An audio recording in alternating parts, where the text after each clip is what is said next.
One afternoon inside an American prisoner of war camp during World War II, several German prisoners stopped when a strange smell drifted across the yard from the direction of the camp kitchen.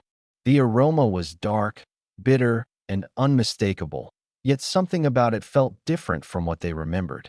One of the prisoners glanced toward the kitchen door and quietly remarked that Americans clearly did not know how to make real coffee, because whatever they were brewing smelled thin compared to the strong drinks many Europeans had known before the war.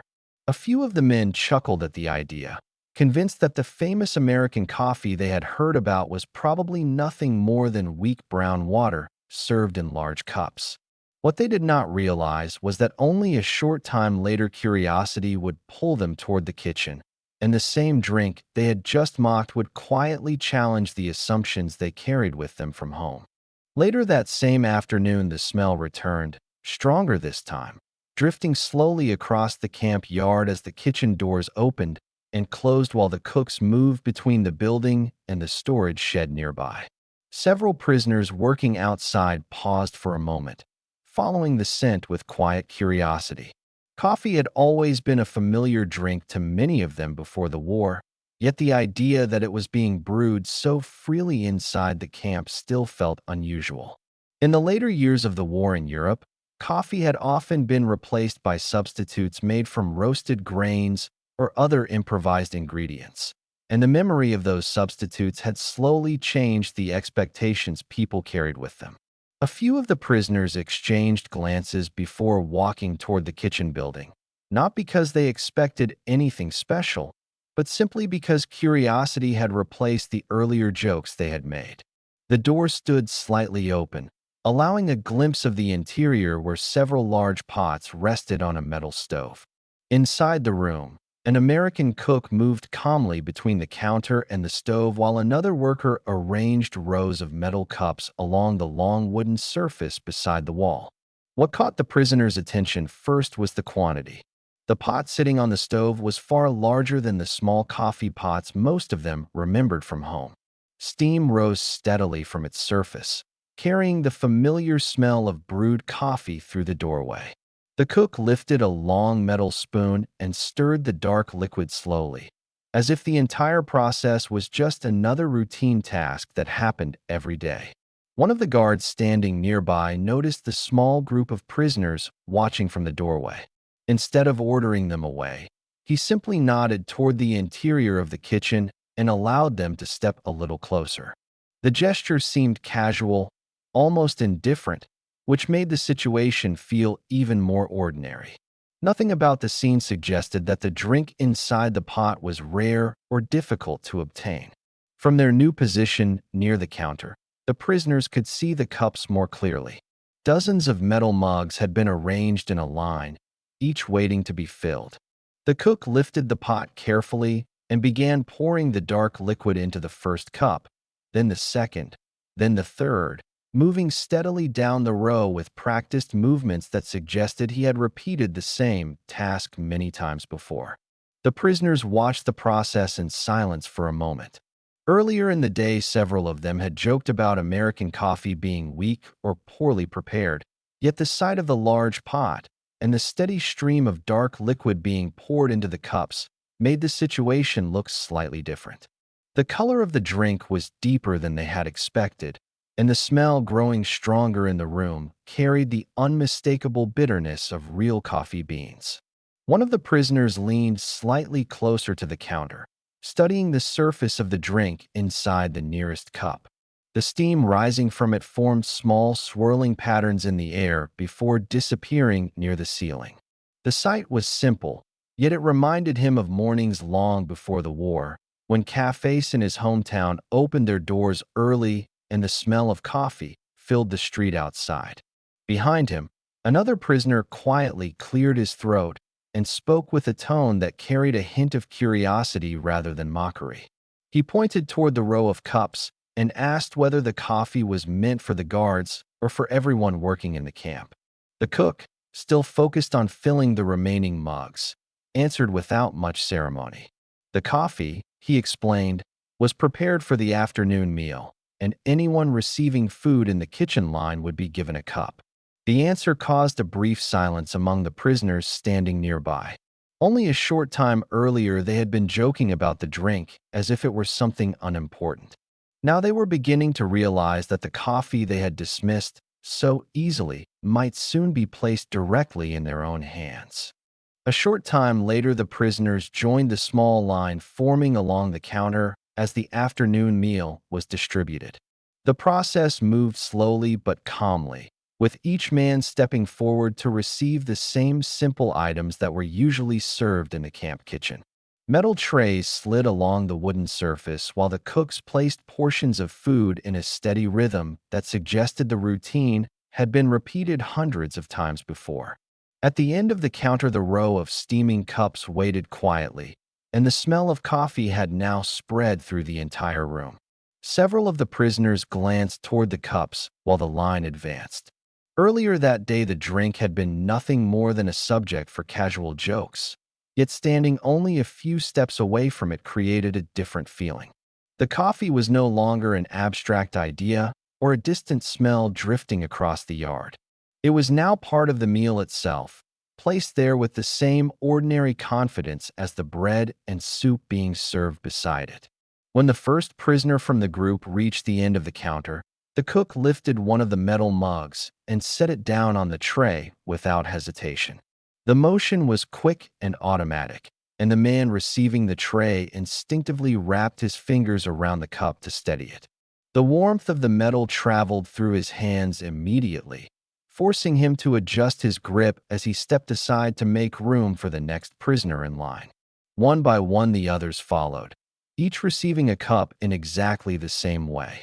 There was no explanation or ceremony attached to the moment. The coffee was simply handed over as if it were the most normal thing in the world. The group moved toward one of the long wooden tables near the center of the room and sat down together. Around them, the kitchen filled with the quiet sounds of men settling into their seats, metal trays touching the tabletop, and the low murmur of conversation that usually accompanied the afternoon meal. The cups of coffee stood beside the food, releasing thin streams of steam that drifted upward before fading into the warm air of the room. For several moments, none of the prisoners touched the drink. They had expected to see the coffee, perhaps even to smell it, but actually holding the cup created a strange pause among them. Earlier, they had spoken about American coffee as if they already understood it. Now the dark liquid resting only inches away seemed to demand a more careful judgment. One of the prisoners leaned slightly forward and examined the surface of the drink. The color was darker than he had imagined, almost black under the light coming from the kitchen window. Another man lifted his cup slightly and tilted it just enough to watch the liquid move against the sides of the metal mug. A few men at nearby tables were already drinking their coffee without hesitation. The guards sitting farther down the room spoke quietly while lifting their own cups, clearly treating the drink as a routine part of the meal. The simple confidence with which they handled it slowly removed the sense of uncertainty surrounding the group of prisoners. Eventually, one of the men who had mocked the coffee earlier in the yard reached for his cup again. This time he lifted it slightly higher, bringing it closer to his face as the smell rose toward him once more. The bitterness of the aroma felt sharper now that it came directly from the cup in his hands. Across the table, the others watched the movement carefully. The jokes they had made earlier were still fresh in their minds, and for a brief moment the room seemed to wait quietly for the first real test of the drink. The prisoner held the cup steady, studying the surface one last time before raising it slowly toward his lips. The moment that followed would decide whether their earlier laughter had been justified or not. The prisoner who had raised the cup paused for a brief moment before taking the first sip. The movement was slow and careful, as if he expected the taste to confirm the doubts he had voiced earlier in the yard. Around the table, the other men watched closely, their attention fixed on the small moment that had suddenly become more important than the simple meal placed in front of them. The room around them continued with its usual rhythm, yet inside their small circle, the quiet anticipation felt unmistakable. When the first sip finally came, He lowered the cup slightly and remained silent for a second. His expression changed in a subtle way that the others noticed immediately. The look was not dramatic, but it carried a hint of surprise that none of them had expected to see so quickly. Instead of speaking right away, he lifted the cup again and took another sip, this time without hesitation. Across the table, one of the prisoners leaned forward and asked a short question, clearly trying to read the reaction before deciding whether to taste the drink himself. The man with the cup simply nodded once and set the mug down on the table for a moment. That small gesture was enough to signal that something about the drink had not matched their earlier assumptions. Encouraged by the reaction, another prisoner lifted his own cup and brought it toward his mouth. The smell felt stronger now that the drink was closer, and the rising steam warmed his face as he took the first cautious sip. The taste spread slowly across his tongue, carrying a bitterness that was deeper than he had expected, but smoother than the harsh substitutes many people had been forced to drink during the later years of the war. Within a few moments, the rest of the group began tasting their coffee as well. Each man reacted slightly differently, yet the general mood at the table shifted quietly from skepticism to thoughtful curiosity. The drink was not thin or watery as they had predicted earlier in the yard. Instead, it carried a full flavor that lingered after each sip, leaving a warmth that spread gradually through the body. One prisoner who had remained silent until now lifted his cup and examined the liquid again before speaking. He admitted quietly that the drink reminded him of mornings from years earlier, when cafes in his hometown opened before sunrise and the smell of freshly brewed coffee filled the streets outside. The memory caused a brief silence at the table because several of the men recognized the same distant recollection from their own lives before the war. The simple drink had unexpectedly opened a small window to another time. For a moment, the prisoners were no longer thinking about the camp or the fences surrounding it. Instead, they were remembering ordinary mornings from the past, when coffee had been part of a routine that felt impossibly far away now. Around them, the kitchen continued its steady activity. Guards finished their meals and returned their trays while the cooks moved quietly between the counters preparing the next task of the afternoon. No one paid special attention to the group of prisoners discussing their cups of coffee. To everyone else in the room, the drink remained nothing more than a normal part of the meal. Yet for the men sitting at the table, the moment carried a small but meaningful shift. The coffee they had mocked earlier had quietly proven them wrong. What they had expected to dismiss in a few seconds had instead turned into a reminder that even familiar things could appear very different when encountered in a new place. The prisoner who had taken the first sip lifted his cup again and drank more confidently this time. The earlier laughter had disappeared, replaced by the quiet acceptance that their judgment had been made too quickly. After the meal ended and the prisoners returned their trays to the counter, the group slowly stepped outside the kitchen building and back into the open yard of the camp. The afternoon light had softened slightly, and the long shadows of the guard towers stretched across the dusty ground between the barracks. For a moment, the men stood quietly near the doorway, adjusting to the cooler air after the warmth of the kitchen. Each of them still held the memory of the drink they had just tasted, and the earlier jokes now felt strangely distant. As they began walking toward their barracks, the conversation among them returned naturally to the coffee. One of the prisoners admitted that he had expected the drink to be far weaker than it actually was. Before the war, many people in Europe believed that Americans preferred milder coffee compared to the darker brews common in several European countries. The assumption had followed them into the camp, shaping the small comments and jokes they had made earlier in the day. Now, after actually tasting the drink, that belief no longer felt quite as certain. Another prisoner pointed out that the strength of the coffee was only part of what had surprised him. What impressed him more was the way it had been served so casually, without any sense that it was a rare or special item. The large pot in the kitchen suggested that the drink was prepared regularly, perhaps even every day. That detail alone caught their attention, because in many parts of Europe during the later years of the war, real coffee had become increasingly difficult to obtain. They continued walking across the yard while discussing the difference. One man recalled how cafes in his hometown had slowly replaced coffee with substitutes made from roasted grains or chicory as shortages spread across the region. Another remembered the careful rationing that limited how much coffee families could buy, turning a simple drink into something reserved for special occasions. Compared to those memories, the situation inside the camp kitchen felt unexpectedly different. The Americans preparing the meal had treated the coffee as if it were nothing more than another everyday drink.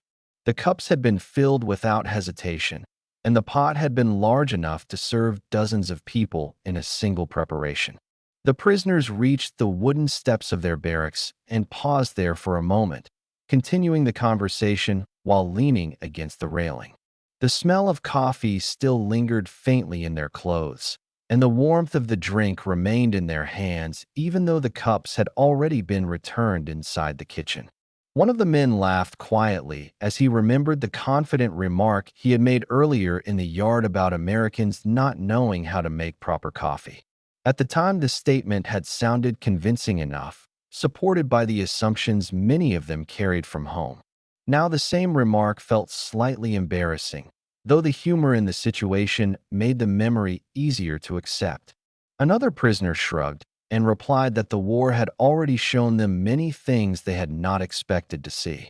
Being transported across an ocean into a country they had known only through stories had exposed them to new routines, unfamiliar landscapes, and small details of everyday life that often challenged their previous beliefs. The coffee had simply become another example of that experience. Eventually, the group stepped inside the barracks as the afternoon continued. Around them, other prisoners were returning from work assignments or resting on the benches near the entrance, preparing for the quiet hours before the evening meal. The conversation about the coffee slowly faded as the men settled back into the rhythm of camp life. Yet the small experience remained in their thoughts. Earlier that day, they had mocked the drink without hesitation. Now they carried a different impression with them, shaped by a simple moment at the kitchen table that had quietly replaced assumption with experience. Later that evening, as the lights slowly faded outside the barracks and the routine of the camp moved toward its quieter hours, the story of the afternoon coffee began to travel among the prisoners. Men who had not been inside the kitchen earlier gathered around small groups near the bunks, asking what had happened and why several of their comrades were suddenly speaking about American coffee in a different tone than before. In a place where the daily routine rarely changed, even a small experience could become a subject of interest for an entire evening. One of the prisoners who had been present during the meal began explaining the moment when the cups were placed on the table. At first, the listeners reacted with mild amusement, because most of them had heard the same jokes earlier that day about American coffee being weak. Those assumptions had circulated among the prisoners long before anyone had actually tasted the drink, repeating themselves through small conversations in the yard or inside the barracks. But the explanation that followed slowly changed the mood of the group listening nearby. The man described how the coffee had been brewed in a large pot inside the kitchen and how the smell filled the room as the cooks prepared the afternoon meal. He explained that each prisoner had received a cup just like the guards and workers in the camp. Then he paused briefly before describing the moment when the first sip had revealed that the drink was not weak at all. Several of the men, listening, leaned forward with curiosity. Some asked whether the coffee had really been made from beans rather than substitutes, while others wanted to know how strong the taste had been. The prisoner answering the questions simply shrugged and admitted that the drink had been better than he had expected. That simple statement produced a few quiet smiles among the group. Another prisoner who had tasted the coffee earlier joined the conversation and added that the experience had reminded him of mornings from years earlier, before the war had changed everyday life across Europe.